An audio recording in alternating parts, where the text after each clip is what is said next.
Hey everyone, long time no see. I hope you all are doing well and you're staying safe. How am I doing? I'm doing pretty good, pretty much the same old. Just been at home, just chilling with my family, trying to stay safe amidst all the craziness that's going on. What have I been doing lately? Just, just the same stuff I've always been doing. just, homework, practicing, just staying home, so not much has changed. Okay, so tell us a bit about your assigned composer. Let me get it up. Okay, so the composer I chose to research about was John Doland, and he was a pretty prominent composer of the Renaissance era. He lived from 1563 to 1626. He was both born and died in London in the UK. He was an English composer, lutenist, and singer. And he's also known as one of the greatest English song composers of all time. And really, really greatly known for his lute playing as well as compositions for the lute and lute with accompaniment. So it was really interesting to research him and see what all that was about. Okay, let's see. Summarize some of your specific research. So some research points that I touched on were I tried to get like a background check of sort of Doland and what was going around him in the world at the time.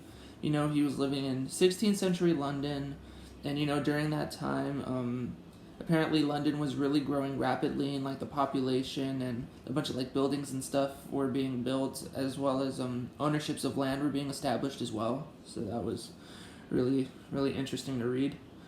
Um, Something that I thought was kind of important that played into this was the distinction of classes and like the social norm, the societal chain that was going on in London. You had like the monarchy all the way down to the laboring class, and just how their distinctions kind of like put them in their place and would only limit them to perform certain tasks, and it's like you can only do so much. If I were to fit Dolan in a sort of category, it would be this category called the Yeoman, and the Yeomans were basically just individuals that were making enough money to support themselves and their crafts. And during his time, Dolan found himself in many courtly positions, composing and performing for the classes such as the monarchy and the nobility.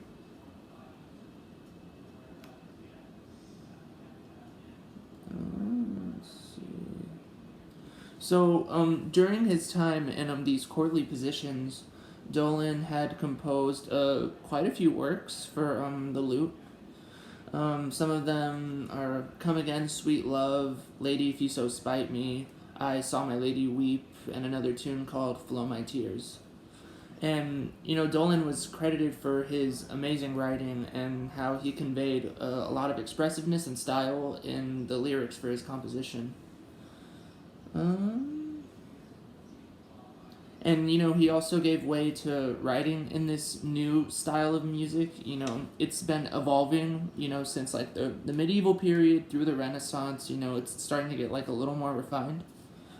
And he started moving away from the strictness of old polyphonic writing and composing. And there was, I guess, just more sensibility to his lyrics and all the music that he was writing. So that was really, really cool. So something I touched like really strongly on was the lute, and its unique qualities when you play it. So the lute is a plucked string instrument, and it has like a long bearing neck and a round body. It resembles the guitar, but there are some slight differences as far as like the sound and the timbre, and I guess like the overall construction of it.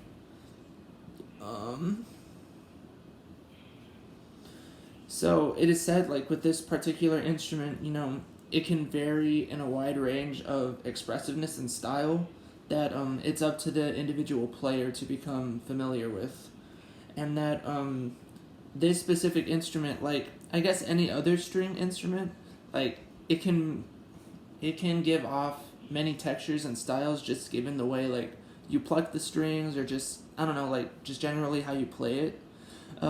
Definitely one of the more sensitive instruments that can add like a lot to a piece or take away from a piece, however you're using it. As far as like the texture, the lute was compared on its approach to other instrumental approaches, such as like the organ and other Renaissance instruments. Another one called the Orfferion. I think that's how you say it. Yeah, and the lute, just overall provided a better sense of richness and range of texture than compared to instruments like the organ and Orfferion. Like any instrument, you learn how to learn how to do like little techniques, like little details such as how to play like grace notes, or like there are different types of strokes when you're strumming the strings of the instrument too, and it can just all have like all these different effects which are really interesting. A lot of Dolen's works, they called for many styles of playing, from lighthearted to frivolous to powerful, energetic, all the way to like melancholy pieces. So it's interesting to listen to those varying ranges of styles and expressiveness in his pieces.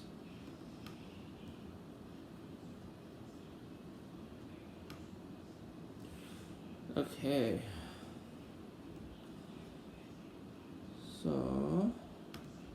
So for my musical description, the piece I chose by Dolen, is called "Flow My Tears," and the way it's scored is, from what I've researched, it can be sung by a single voice and it's accompanied by the lute. Um, for the voice selection, it can be sung by either a guy or a girl. I wrote it in the range between like a soprano to a tenor. I guess whichever seems fit for the music's purpose.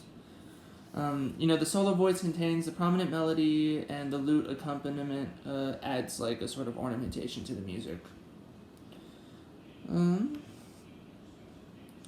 For the rhythm, from what I heard, it's in common time. It's really slow in tempo, and you can hear also like some slight syncopation within the vocal part. For the melody, consists of many steps and leaps. There are also lots of examples of word painting in this song, such as, hearing the actual text in the song, like "Flow My Tears." It's sort of represented as like a descending motive, which is interesting to listen to. The overall shape of the melody is like descending, going down like that same like word painting pattern, and it stays in time pretty much with the lute accompaniment.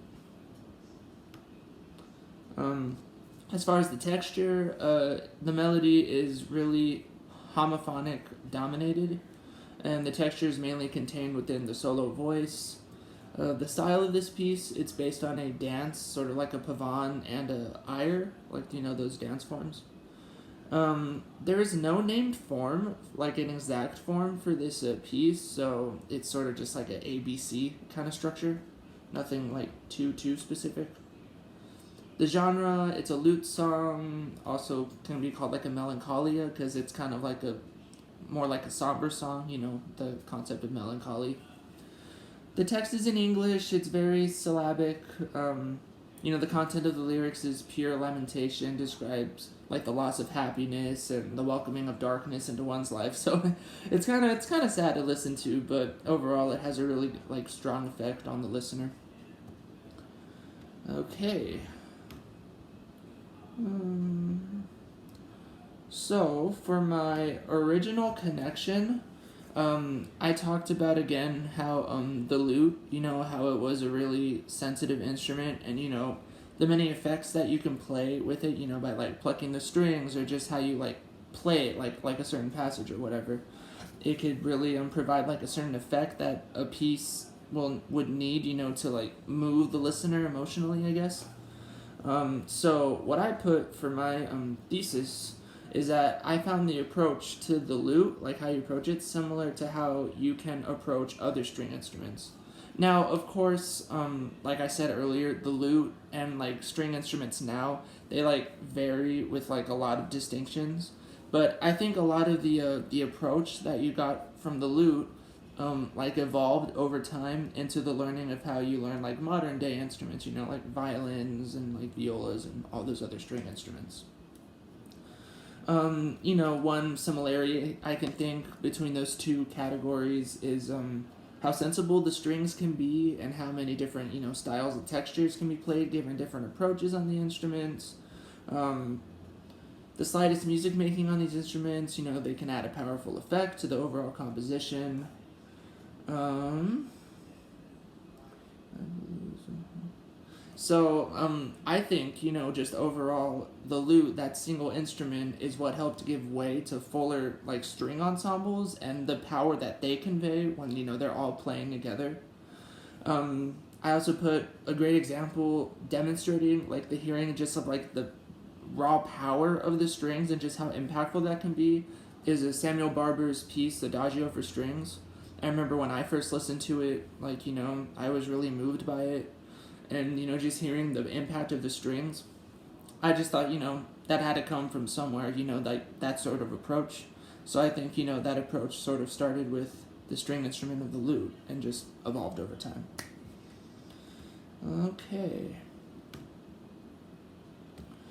So that is pretty much it for my research assignment. Hopefully you all enjoyed hearing all that information about John Doland, and I can't wait to see all your guys' videos and see what you did for your composer. See you guys. Bye.